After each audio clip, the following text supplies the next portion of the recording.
If you will indulge me, I just wanted to understand the genesis of the name Regulating for Growth. Who actually came up with that? Rachel Reeves irritates me when she spreads it around the chamber liberally. So who actually thought that was a sensible name? It's a very good question where the genesis of it was. If I'm honest, I don't know. I couldn't give you, so I hesitate to sort of speculate. I think this is used more broadly than just in the political arena. And I think, but what it's trying to get to, if I sort of back up a bit in terms of, sort of I think where the intent of what you're asking is there a zero-sum conflict between regulation and growth? Or is there a role in which regulation, well-crafted regulation, can actually help enable, foster growth? And there's one example I'll use. I mean, I've worked for a while in the private sector in Asia, and I was always struck when I went to supermarkets in that part of the world, and various countries, China, Malaysia, and the like, and they'd often have, along with the price, a little flag of the country where the food was from. And this was in the early 2010s, and I often thought, well, maybe it's all about carbon miles. It was very fashionable at the time. Speaking to my colleagues who I worked with, the locally employed staff, they were like, no. We want to know the food is coming from as far away as possible because we've got no confidence in the food regulatory standards in our country. And there were, at that time, there were lots of controversies about the way in which artificial dyes or lead had been used. Literally, sometimes sort of the colouring to make tomatoes look vibrant. And the thing that really struck me then was well-crafted regulation, I emphasise the word well-crafted, can make a big difference in terms of how effective markets can work. Because essentially what happened there is because of the failure of regulation of public institutions and state capacity, people were happily importing food instead. And so I think that to me is that's what I take from the phrase. Well, I think in your example, Gareth, and thank you for that, I think labelling is a different issue to regulation. I would argue you deregulate for growth, you don't regulate for growth. And when I read quite right, the NAO sets out here that regulators are primarily set up to correct market failures, protect consumers and the public and the environment.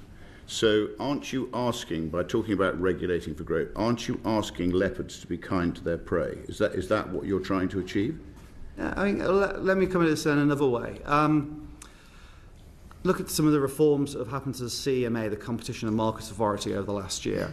One of the complaints, concerns that a lot of businesses that I spoke to back in early 2023-24 had with the CMA. I mean, obviously, people will complain about decisions when it goes against them, and that's sort of par for the course. I always say you're never going to love your regulator because they're trying to often achieve, as you say, market failure issues. But one of the big complaints was as much how regulators went around their business, how the CMA went around this business. And the concern there was just the amount of time it took, for example. So there was one merger case, I think the investigation took over 24 months. That's just not a commercial time frame. And so the criticism it's as much around not just the what, but the how regulators operate. Are they operating in a way which is frankly proportionate to the decision in front of them? There's a way in which you can always gold plate what you do. Are they operating at a pace that allows people to make commercial decisions within that framework? Is it predictable? Can you actually work out which way the regulator is going to jump? Because actually that is better because you can plan that into investment decisions up front. So I do think that, and this is why I'm really interested in the way in which this action plan has been framed around administrative costs, because it's about how regulators operate as much as what they do. Right.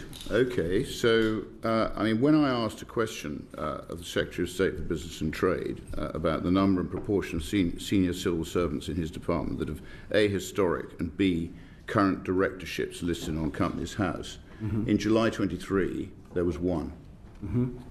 So I'm asking you really, I think, I'm trying to get at the question, does your department really understand what you're trying to achieve? And I'm going to go on in a minute to ask you to define what you consider to be delivering growth.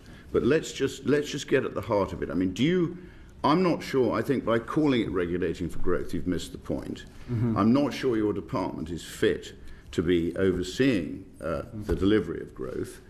And from everything I've read, I don't think you've accurately defined what you consider growth to be. And if you haven't defined it, given that the regulators, and I read in here that they're engaging with you reluctantly, which is hardly surprising because they've all built up huge little empires that they want to protect. I'm not sure you've got your message. I'm not clear, and I've been in the city for 20 years. I run multiple businesses, and I read these documents. I'm not clear what you define growth as. So I just think it's a bit of a mess, and really you've summed it up by what I would describe as an oxymoron, which is regulating for growth. So I think you're trying to push water uphill, and if you really want growth, then you need to deregulate and you need to return to what London used to be when it was the preeminent financial centre in Europe. Okay, Rupert, to caveat emptor. So can you define, I mean, what do you consider to be delivering growth? There's a collection of questions in there. Let me try and work my way through them all. Do I think my department has the capability and capacity to deliver on the growth agenda? I think my main thing to say is probably not for me to say. I'd go and speak to some businesses, and there'll be obviously mixed views. The one thing as ever with any government department, any organisation, the thing I have focused on in my time as permanent secretary is to make sure we bring the business voice into the department. So, for example, I spend 20-25% of my time at least speaking with chief execs of businesses and making sure I'm engaging with people to understand the business voice about what this means. Not necessarily doing everything the business wants, but actually about making sure we can have frank conversations. You raised a point around directorships and the number of people in the department with company directorships.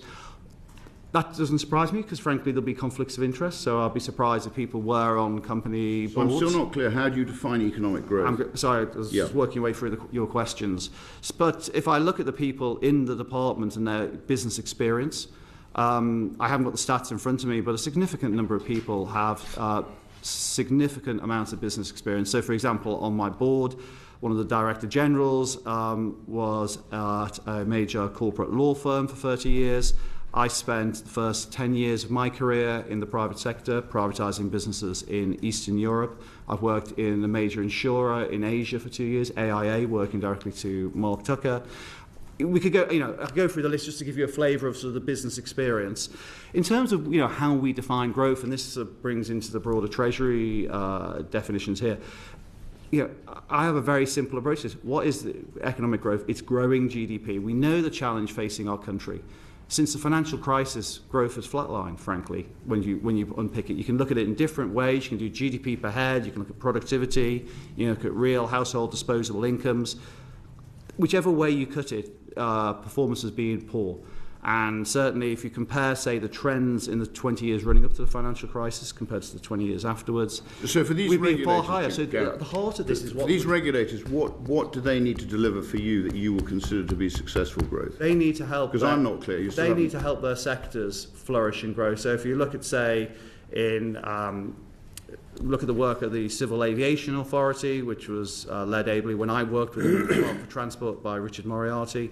They focus, yes, obviously on safety, that's an absolute core role, but also thinking about how new technologies could be introduced into that sector. So, for example, the work on drones, which is now flourishing sector both in terms of domestic civilian use, but also military, obviously, capability as well. So in all these regulators, what we're looking for is how they can help support a flourishing sector. What do you consider success and what do you consider failure in terms of GDP growth? Have you told them that?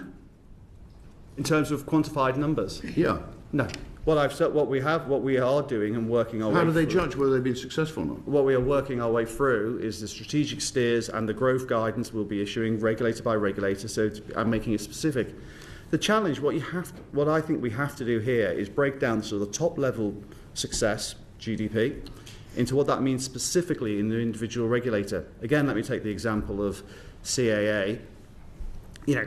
You risk of spurious accuracy by trying to sort of tie back GDP changes to the regulator, long and variable lags. There, the growth goals will be around third runway at Heathrow. You can see the underlying evidence around the impact that makes. Okay, so I'm still not clear, but over what time are you looking for them to deliver this? I mean, what's your time frame for delivery of this? So I'm not clear on the definition, but assuming they are, which I'm far from certain they are, what is the time frame over which you want this delivered? Because if you don't know those objectives, they can't deliver them for you. Yeah. So how do we work our way through this? With individual regulators, we will set a strategic steer, which is over the course of the Parliament. Then more tangibly, we'll have an at least annual, normally biannual meeting of the Minister and the key regulator, and annual growth goals that then set out specific things that they need to do. The key issue on terms of regulating for growth is around the actions and the behaviours they need to take. So the timelines will depend on the reforms we're asking them to do. Look at the CMA with what the changes we've done there. We've changed the senior leadership through the change in the chair, new strategy, their sort of approach around pace, proportionality, predictability and the like. And we're already seeing changes in terms of how that's operating with businesses and the feedback I get from inward investors. No more questions, Geoffrey.